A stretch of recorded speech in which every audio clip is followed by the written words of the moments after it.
ஒவ்வொரு நாளும் கர்த்தரையும் அவர் வல்லமையையும் நாடுங்கள், அவர் சமூகத்தை நித்தமும் நாட வேண்டும்.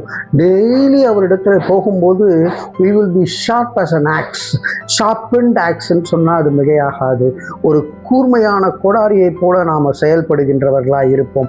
நாம் செய்கின்ற காரியங்களிலே வருகின்ற விளைவுகள் எல்லாமே சக்சஸ்ஃபுல்லாக வரக்கூடியதாக இருக்கும். பிரியமானவர்களே, 105வது சங்கீதம் 4வது வசனத்திலே, கர்த்தரையும் அவர் வல்லமையையும் நாடுங்கள், அவர் சமூகத்தை நித்தமும் தேடுங்கள். அவருடைய சமூகத்தை நாம் நித்தமும் தேட அழைக்கப்பட்டிருக்கிறோம். Every time, everywhere, every chance that God gives us, we need to seek his presence. அவர் சமூகத்தை நித்தமும் நாட வேண்டும் என்று. எதற்கு என்று பார்க்கும்பொழுது, கர்த்தரையும் அவர் வல்லமையையும் நாடுங்கள். நம்முடைய வல்லமை வேஸ்ட் பிரியமானவர்களே. நம்ம எவ்வளவுதான் முயற்சி செஞ்சாலும் ஒரு லெவல் வரைக்கும் போக முடியும். ஆனால் அவர் நம்மோடு கூட இருக்கும் போது அந்த லெவலை கிராஸ் பண்ணுறதுக்கு ஆண்டவர் நமக்கு உதவி செய்கின்றவராய் இருக்கின்றார். ஒரு அருமையான நண்பர் ஒரு மர வெட்டுற கம்பெனியை வச்சுட்டு இருந்தார். அங்கே 2 பேர் ரெக்கமெண்ட் பண்ண 2 பேரும் போனாங்க. ஒருத்தர் பேர் எபி, இன்னொருத்தர் பேர் தாமு. 2 பேரும் வேலை செய்ய ஆரம்பிக்கிறாங்க. அவங்க அந்த மரம் வெட்டுறதுக்காக எடுத்துகிட்டு போய் டெய்லி அவங்களுக்கு டார்கெட் 10 மரம் வெட்டணும்னு. சரி, அங்கே போய் என்ன செய்கிறாங்க, மரம் வெட்டுறதுக்காக போய் 10 மரம் ஃபஸ்ட்டு டே வெட்டிட்டு வந்தாங்க உற்சாகமாக. வெரி குட் என்று சொன்னார். அடுத்த நாள் என்ன செய்கிறாரு, திரும்ப அனுப்புகிறாரு. அந்த தாமு 9 மரங்கள் தான் வெட்டுறான். ஆனால் எபி 10 மரத்தை வெட்டிட்டு வந்துடுறாரு. 3வது நாள் போகிறாரு, தாமு 8 மரம் வெட்டுறாரு, எபி 10 மரம் வெட்டுறாரு.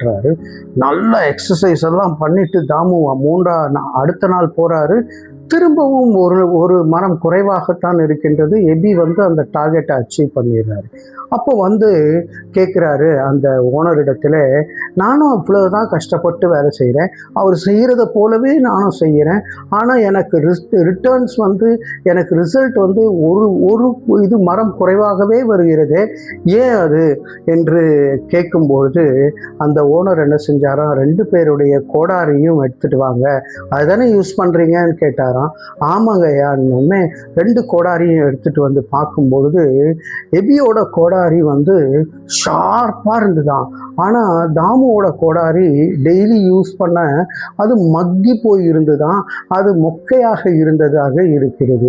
அப்போ கேட்குறாரு, நீ லாஸ்ட்டாக எப்போ அதை ஷார்ப்பன் பண்ண அப்படின்னு கேட்கும்பொழுது, ஐயா நான் ஃபஸ்ட்டு டே ஷார்ப்பன் பண்ணேன், அதுக்கப்புறம் நமக்கு டைமே கிடைக்க மாட்டேங்குது, பிஸி, நீங்கள் டார்கெட்டை கொடுக்குறீங்க, நான் போடுறேன், நான் வரேன், ஆனால் ஷார்ப்பன் பண்ணுறதுக்கு நேரமே இல்லையா. எபியை கேட்குறாரு. எபி என்ன சொல்கிறார், நான் டெய்லி நைட்டு போனதுமே அதுக்கு எண்ணெயை ஊற்றி ஷார்ப்பன் பண்ணி எடுத்துகிட்டு வரேன்யா அப்படின்னு சொன்னார். அப்போ எபிக்கு கிடைக்கிற நேரத்தை தாமுக்கும் கிடைக்கிறது. ஆனால் தாமு யூஸ் பண்ணல, போய் டயர்டாக படுத்து தூங்கிடுறான். ஆனால் எபி ஒவ்வொரு நாளும் ஷார்ப்பன் பண்ணுகிறான். பிரியமானவர்களே, இந்த ஷார்ப்பனிங் தி ஆக்ஸ் என்று சொல்லுகிறது நம்மை கூர்மைப்படுத்துவதற்கும் கூட தான் பிரியமானவர்களே. அந்த இடத்துல கோடாரியாக இருக்கிறது, இந்த இடத்துல ஜெப வீரராக ஒவ்வொரு நாளும் கர்த்தரையும் அவர் வல்லமையையும் நாடுங்கள், அவர் சமூகத்தை நித்தமும் நாட வேண்டும்.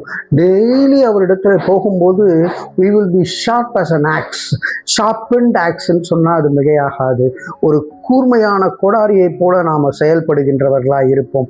நாம் செய்கின்ற காரியங்களிலே வருகின்ற விளைவுகள் எல்லாமே சக்சஸ்ஃபுல்லாக வரக்கூடியதாக இருக்கும். இந்த ஒரு சிந்தையோடு கூட நாம் தினமும் அவரை நாடுவோம், அவருடைய சமூகத்தை நாடுவோம், அவர் வல்லமையை தேடுவோம். கர்த்தர் நமக்கு வெற்றிகளை தருவார். தலைகளை தாழ்த்தி தேவனை நோக்கி பார்ப்போம். அன்பின் பரலோக பிதாவே, நாங்கள் கர்த்தாவே, ஆண்டவரே, ஒவ்வொரு நாளும் உம்மை நாட, உம்முடைய சமூகத்தை தேட கர்த்தர் எங்களை வணைந்து எங்களை கூர்மையாக்கி ஆண்டவரே நாங்கள் செயல்பட கிருபை செய்யும்படியாக இயேசுவின் மூலம் ஜெபிக்கிறோம் நல்ல பிதாவே. ஆமேன், ஆமேன்.